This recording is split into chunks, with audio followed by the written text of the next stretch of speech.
Imagine taking um, like a professional makeup kit, a church hymnal, and maybe a digital marketing schematic, and just throwing them all into a blender. Right, and expecting a fully functioning multi-platform media empire to come out the other side. Exactly. I mean, if you go to any internet marketing guru today, they will tell you that is basically impossible. Oh, absolutely. They'll tell you it's just commercial suicide to mix those things. Yes, standard internet advice. It always says you have to pick one tiny lane, stay in it forever, and never deviate. It's the golden rule of the modern algorithm, isn't it? Like, categorize yourself or the machine just won't know who to show your content to. Right, which is why today is so interesting. We are doing a deep dive into the professional evolution of someone who has basically entirely rejected that premise. Completely rejected it. Yeah, we're looking at the digital ecosystem of Twanna, and she transitioned from, well, decades of tactile, hands-on artistry and ministry into becoming what can really only be described as a digital media architect. That's a great term for it. Digital media architect. Thanks. And our mission for this deep dive is to sort of deconstruct exactly how she built this architecture. And, more importantly, how you, the listener, can apply her specific frameworks to your own projects. And what's fascinating here is the source material we're actually working with. I mean, it's not what you'd expect. No, not at all. We aren't dissecting a polished press release or some sterile About Me page that's been run through like 5 different PR filters. Right, we have something way more revealing than that. We have this direct, completely unfiltered conversational transcript. It's between Twanna and an artificial intelligence where she is actively, meticulously refining her professional bio. Yeah, and this is where we get to see her operational philosophy in real time. Because the AI doing what AI does best, it just keeps trying to inflate her resume. Oh my gosh, yes. It's suggesting all this typical, internet fluff. Exactly. It tries to invent projects for her. It suggests she runs a live streaming agency or that she has some proprietary program called the Digital Dollar Journey, I think it was. Yeah, the digital dollar journey. And you get to see her literally stop the machine in its tracks. I mean, okay, let's unpack this, because she says to the AI, I don't have anything called the digital dollar journey. I don't have a live streaming agency. You don't have to make up things about me. Which is such a profound departure from the norm. I mean, in the creator economy right now, the temptation is always to inflate. Always. Fake it till you make it, right? Right.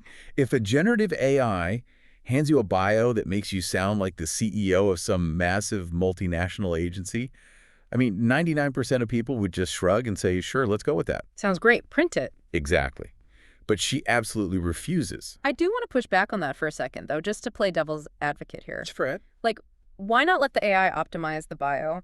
If those keywords, like live streaming agency, if they help her rank higher in search results, isn't she actually hurting her discoverability by being so rigid? It's a fair question. I mean, in a landscape completely built on SEO optimization, why is she insisting on this almost ruthless adherence to just the bare facts? Because she fundamentally understands the difference between generating traffic and generating authority. Oh, that's interesting. Right. Traffic is cheap. Authority is expensive. I mean, if you let an AI inject fake SEO keywords into your bio, sure, you might get a short-term bump in visibility. You get the clicks. You get the clicks.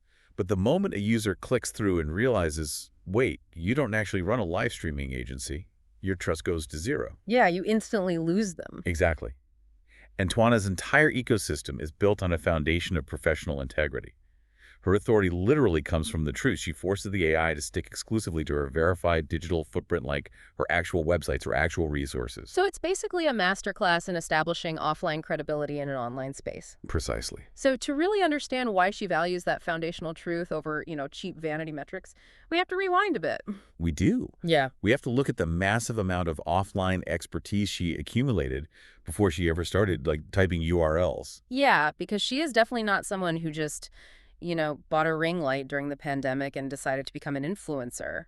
Far from it. Right. I mean, we are looking at a 30-year career spanning some intensely rigorous physical and spiritual disciplines. 30 years. That is a lot of groundwork. Right. She is a licensed minister of music.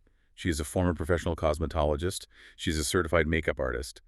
And she possesses this deep, deep background in stage performance, playwriting, and musical instrumentation. Okay, wait, because on the surface, that sounds like, well, it sounds like a random assortment of side quests, It right? really does. You've got ministry, you've got beauty salons, and you've got theater stages. I feel like most people would look at that resume and think, this person just hasn't figured out what they want to do yet. Which couldn't be further from the truth. Right, because when you actually deconstruct the mechanics of these specific offline roles, the transition into a digital creator makes total sense. It's a perfect synthesis, really. So let's start with cosmetology and certified makeup artistry.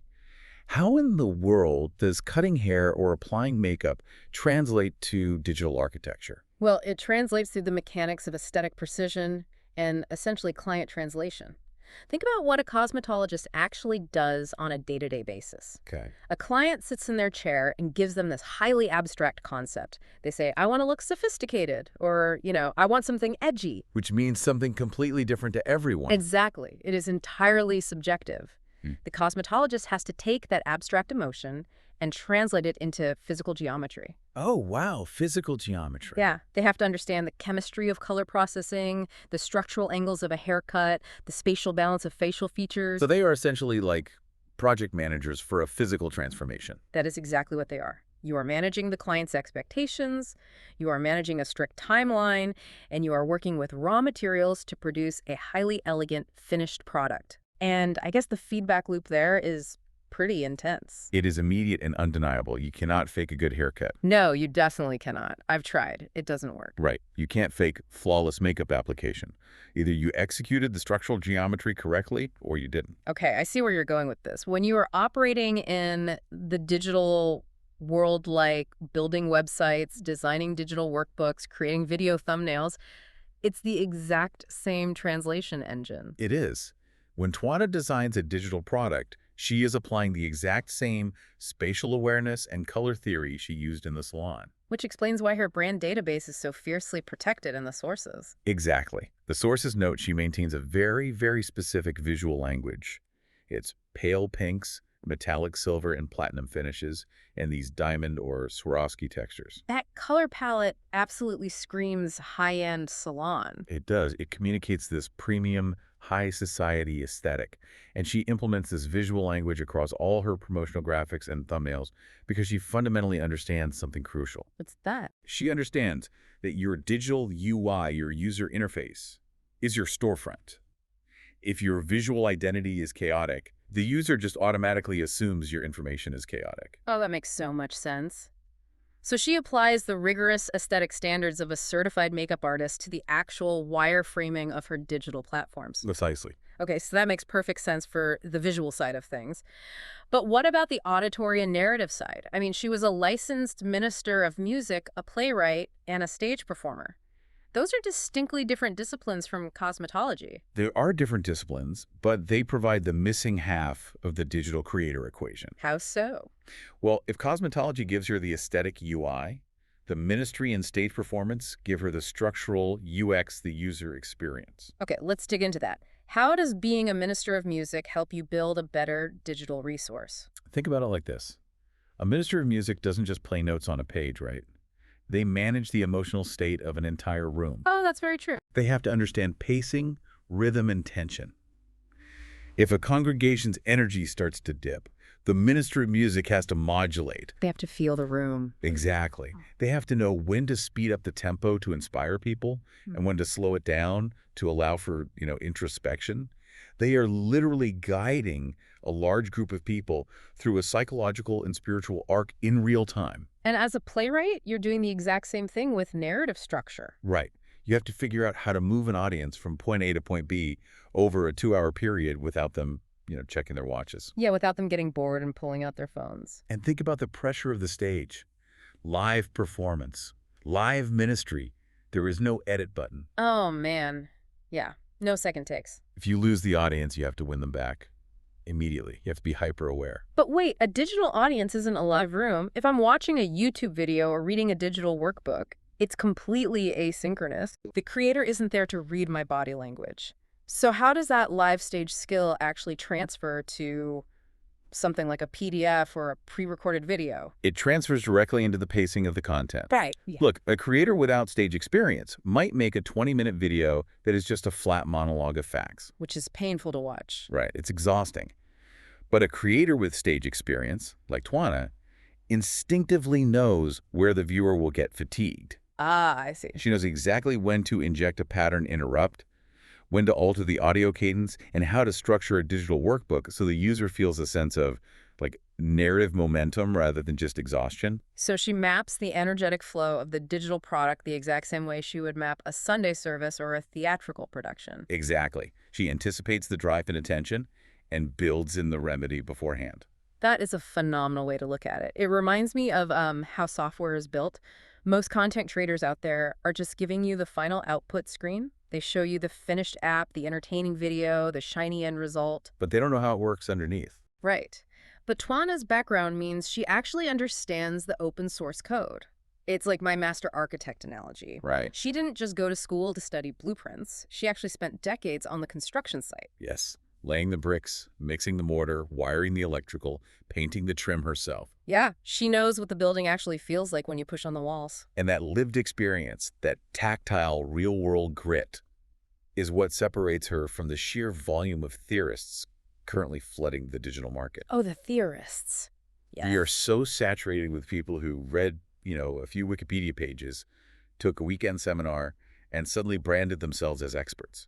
The ultimate synthesis of this, I think, is her creative philosophy. Because in the source material, she makes this definitive, almost, aggressive statement regarding her brand identity. Yes, she does. She says, I am the niche. I am the niche. It's such a brilliant encapsulation of her methodology. It is bold. Very bold. And she pairs it with a commitment to excellence, stating explicitly, and I'm quoting here, I don't believe in fluff. I believe in results, strategic action, and the power of sharing real, usable knowledge. Okay, let me stop you right there because this is where the friction happens for literally anyone trying to build an online presence today. The niche problem. Yes, the niche goes against basically every piece of conventional digital marketing wisdom out there. Every SEO expert, every algorithmic strategist tells you that if you want to grow, you must find a micro niche. You have to be the toaster repair guy. Right. If you talk about digital strategy, you absolutely cannot talk about theology. If you talk about beauty, you can't talk about playwriting. The algorithm needs to put you in a tiny, easily categorizable box. It craves the box. So how is she successfully bypassing the algorithm's desperate need for categorization? Isn't it just inherently confusing for an audience to see cosmetology and ministry in the exact same ecosystem? Well, it would be confusing if she were just randomly mashing the topics together without any cohesive thread. Right, like just chaotic posting. Exactly. But that's not what the niche means. No. It means she has shifted from relying on topical authority to establishing framework authority. Okay, framework authority. Explain the difference for us. So topical authority is when you are the expert on one specific subject. You are the person who reviews mechanical keyboards. That's literally all you do. The topic itself is the draw. Got it. Framework authority, on the other hand, is when your methodology is the draw. The way you do things. Yes. When a creator has a 30-year foundation of diverse, rigorous excellence, their overarching perspective becomes the product. Oh, that makes sense. Her audience isn't coming to her just to learn how to apply makeup or just to learn how to start a YouTube channel. They are coming to her to learn how Twanna approaches problems in general. Ah, they want the operating system, not just the app. Exactly. That's a great way to put it. They want her standard of elegance. They want her absolute refusal to engage in fluff. They want her focus on strategic action. So it doesn't matter what the subject is. Right. Whether she applies that operating system to a theological workbook or a digital marketing manual, the framework remains completely consistent. That mindset, that high standard of execution, that is the niche. Which completely explains why she was so dismissive of the AI trying to fabricate programs for her. She doesn't need to invent a fake live streaming agency to prove she knows digital media, because the proof is in the rigorous, elegant way she constructs her existing resources. You cannot fake that underlying competence. You really can't. And this brings us to a massive realization about the modern creator economy. Honestly, we are reaching peak content saturation. Oh, for sure. We've been there for a minute. People are exhausted by passive consumption. They are so tired of scrolling for an hour and realizing they haven't actually learned or accomplished a single thing. It's just a dopamine treadmill. Exactly. The future of digital media belongs entirely to creators who provide utility, not just distraction. Which perfectly transitions into the next major insight from the source material, which is her pedagogical approach. Yes. The sources specifically highlight her focus on instructional design because, as a published author and creator, she doesn't just write memoirs or opinion pieces. She develops what are referred to as pedagogical resources and workbooks that serve as clear, repeatable roadmaps. And this is where the integration of her past disciplines really shines. Let's look at the psychology of instructional design for a second. Okay. It's all about cognitive load theory. It's about scaffolding information so that a learner isn't overwhelmed, but is constantly challenged. Which is the exact opposite of most digital content today. I mean, think about those highly edited cooking videos on social media. Well, I know the ones. The camera cuts every half second, someone chops an onion at the speed of light, they throw this handful of completely unmeasured spices into a pan, and boom, a Michelin star meal appears. It's highly entertaining, it definitely spikes your dopamine, but it is entirely passive. Exactly. When the 60-second video ends, you are still hungry, and worse, you have absolutely no idea how to actually cook that meal yourself. Because you didn't learn anything. Right. You don't know the measurements, you don't know the temperatures, you don't know the techniques. You consumed the content, but you didn't acquire the skill. And Twanna's approach is the absolute antithesis of the viral cooking video. She operates on this core principle that true transformation, whether physical, spiritual, or professional, requires the audience to move from being passive consumers to active participants. So what does that actually look like in practice? How do you code that active participation into a digital product? Let's look at the specific examples provided in the source material. We have a few key pieces of her instructional curriculum. First, there is the workbook titled The Royal Road to Salvation. Now, that sounds deeply rooted in her ministry background. It is, but look at the format she chose. It's a workbook. She takes these highly complex, abstract theological and personal development concepts and applies instructional design to them. So she's not just preaching at you. No, she operationalizes spiritual development. It's not a book you just passively read. It's a curriculum you have to actively work through.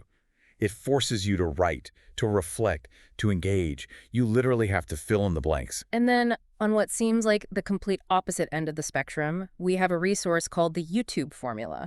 Which is available on her pay-it platform, yeah. Right. This functions as a practical manual for creators. Now, think about how most people talk about YouTube growth online. It's usually super vague advice, right? Yeah, it's always just be consistent. Or, make good thumbnails. Fluff, the exact thing she hated. Right. Totally unactionable fluff. Instead, Twanna has done deep dive research into the highly technical side of the creator economy. She analyzes earning potential, algorithmic app functionality, and back-end channel architecture. The actual mechanics. The mechanics. And then she distills that dense technical research into a clear, followable system. She literally calls it an instructional approach to building a channel the right way. She acts as the translator between the complex machine and the aspiring creator. That's incredible. But I want to talk about the resource that I think is the most fascinating distillation of her philosophy, and that's Plannerville. Oh, Plannerville's brilliant. The sources describe it as a digital resource library where she acts as the author of specialized digital tools and planners. Now, a skeptic might hear that and say, isn't a digital planner just a glorified PDF? How is that a pedagogical revolution? Well, a poorly designed planner is a PDF. Fair point. But a properly designed planner is a behavioral modification tool. Plannerville represents her background in project management made manifest. How so? When you open a well-designed planner, the UI is engineered to force a cognitive shift. You cannot passively scroll a planner. The empty spaces demand input. Oh, I like that. The empty spaces demand input. They do. It forces you to take the chaotic, swirling ideas in your head and anchor them into a chronological, actionable timeline. It moves you from the realm of, I wish I could do this, to the realm of, I will do X at Y time. And she wraps this all in that specific aesthetic we talked about earlier. She notes that her goal is to help you cultivate your craft with elegance, intentionality, and a touch of glamour. Yes. Which I think is a brilliant psychological trick. It really is. Because you are doing the hard, unsexy work of planning out a digital strategy, right? But the interface you are using with its platinum and Swarovski textures makes you feel like you are operating at a premium level. It elevates the perceived value of the work you are doing. Exactly. It's the digital equivalent of putting on a tailored suit to work from home. The environment dictates the behavior. By designing elegant tools, she commands a higher level of respect and effort from her users.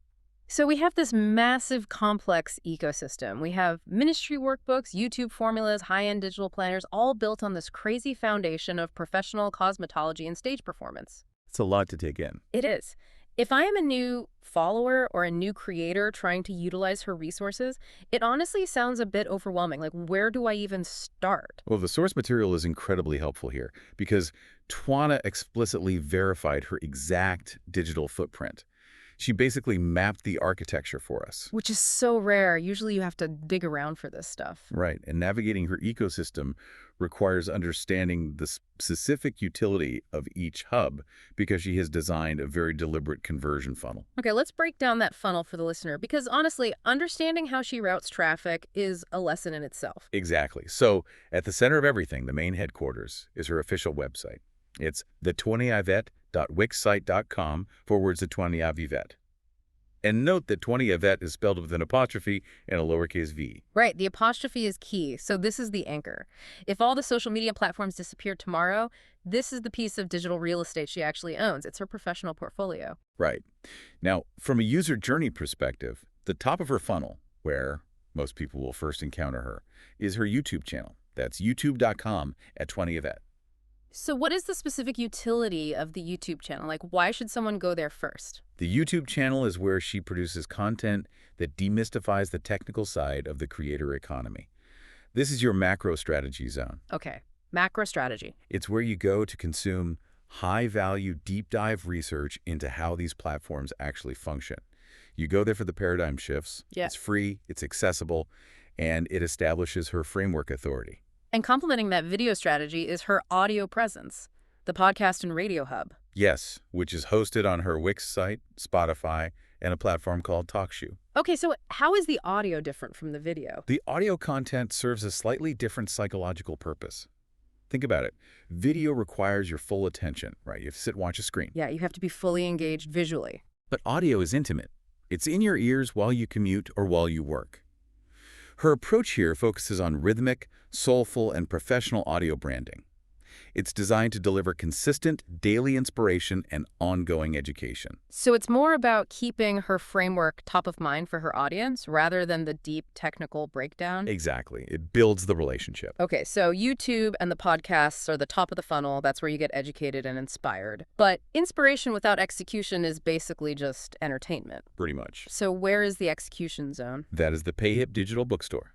payhip.com/tiered digital store. Ah, okay. This is the critical transition because moving a user from a free YouTube video to a paid digital bookstore is arguably the hardest thing to do in the entire creator economy. How does she frame this space? The PayHip store is the primary repository for her professional tools, templates, and guides. This is where the YouTube formula and the Plannerville resources actually live. So it's pure utility. It is framed purely as a utilitarian destination. You do not go to PayHip to be entertained. You go to PayHip when you are ready to implement. It's the stop guessing and start building zone. Exactly. And by separating the execution tools onto a dedicated commerce platform, she creates a psychological threshold for the user. When you cross into the PayHip store, you are signaling to yourself that you are finally ready to do the work. That is such a vital distinction. She isn't just like throwing a buy my PDF link randomly in a YouTube description next to a bunch of other spam. She is routing you to a specialized, curated environment designed entirely for action. The intentionality of her branding extends all the way down to her contact methods, too. Yeah, I noticed that. She uses a link tree for easy aggregation, but look at her verified email address. It's booktwannayavet@gmail.com. Book Twanna Yvette. Not info, not contact, not hello. It's a subtle but massive psychological cue. It absolutely is. It reflects a business-first mindset. It tells anyone reaching out, whether it's a brand for a sponsorship or a client for a consultation, that her time is commodified. She is a professional, first and foremost. She manages her digital footprint with the exact same strategic action she expects from her followers. Every single touch point is purposeful. So, when we look at the totality of this deep dive, what does this all actually mean for you, the listener? I think it means that Twanna Yvette hasn't just built a social media following. She has constructed a comprehensive digital university. That's the perfect way to summarize it. She has built an environment where you can literally curate your own transformational journey. Right. If you need insights for the soul, she has architected a space for that.